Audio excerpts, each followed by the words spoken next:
This section of the waste management lectures corresponds to discussing solid waste generation and disposal trends in Australia and worldwide.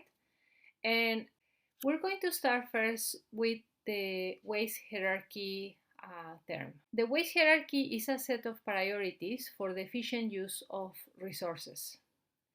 The waste hierarchy is avoidance, including action to reduce the amount of waste generated by households, industry, and all levels of government.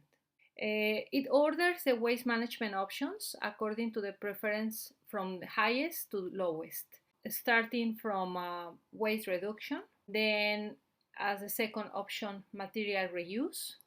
Then you can go to recycling and composting, and energy recovery in landfill. Landfill as the final disposal. It is worth mentioning that landfill is the option of last resort. Referring to energy recovery, what we are going to discuss here is biogas production, or biogas regeneration, but also capture of the biogas. And we are going to discuss incineration. There are different versions of the waste hierarchy, and it varies with the priorities. It is also worth mentioning that sustainability is not guaranteed through the waste hierarchy approach.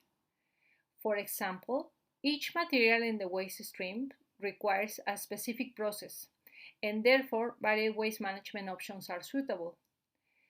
Also, generalization cannot help dealing with a spectrum of materials and process effectively. Another disadvantage of only focusing on the waste hierarchy approach is that cost issues are not considered, and therefore economical sustainability is not promoted by the waste hierarchy. Also, finally, the waste hierarchy does not account for the initial steps in the waste management chain.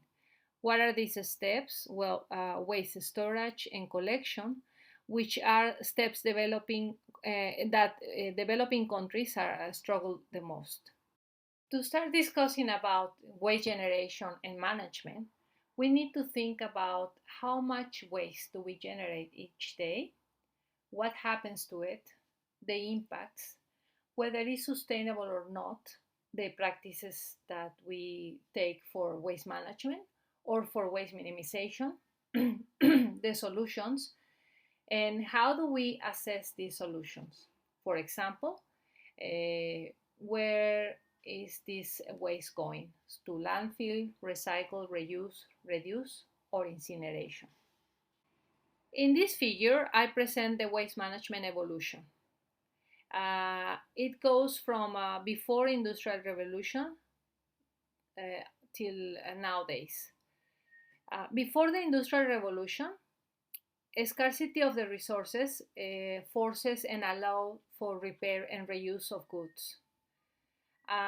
This practice has not stopped, but it has greatly decreased through the Industrial Revolution. Later, in the 19th century, the agenda was more focused on public health concerns. So focusing on waste collection and removal of waste from the residential area and uncontrolled disposal. Since the 1960s and the change of the international agenda towards the environment, many developed countries have made great steps in managing waste through now waste control through legislations and defining technical standards.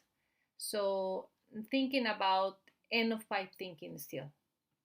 Then, from 1980, the approach has changed from controlling and managing after being discarded to preventing waste generation, minimizing, and reusing.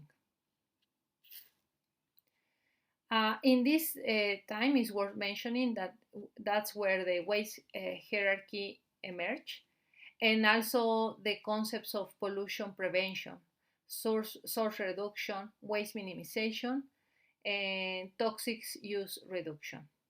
So this is known as the era of strategic targets. Now the perception has changed from waste to resource. And this perception, you will see that has created many changes on the way that waste is being managed.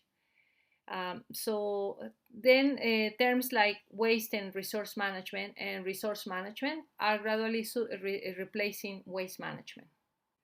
So we're going to start explaining the new solid waste paradigm, which is called materials management. To understand materials management, we're going to see this figure and discuss the life cycle of materials and products that goes from resource extraction, material processing, product design and manufacture, distribution and retail, purchase and use, till end of life or end of life recovery. We need to think that waste is a byproduct of production and consumption cycles. So in the moment of end of life of the material, that's where we need to think how can this waste can be reused and can enter again into the loop of material processing and use. This concept enhances also the concept of circular economy rather than having a linear economy. So therefore, restoring value to waste can be viewed as the bottom line of waste management. There are various drivers that can that compel us to look beyond the traditional forms of material management and aim for solutions that are sustainable. The most obvious that you can think about the driver that enhances materials management can be climate change, for example, or the environmental implications of waste, right?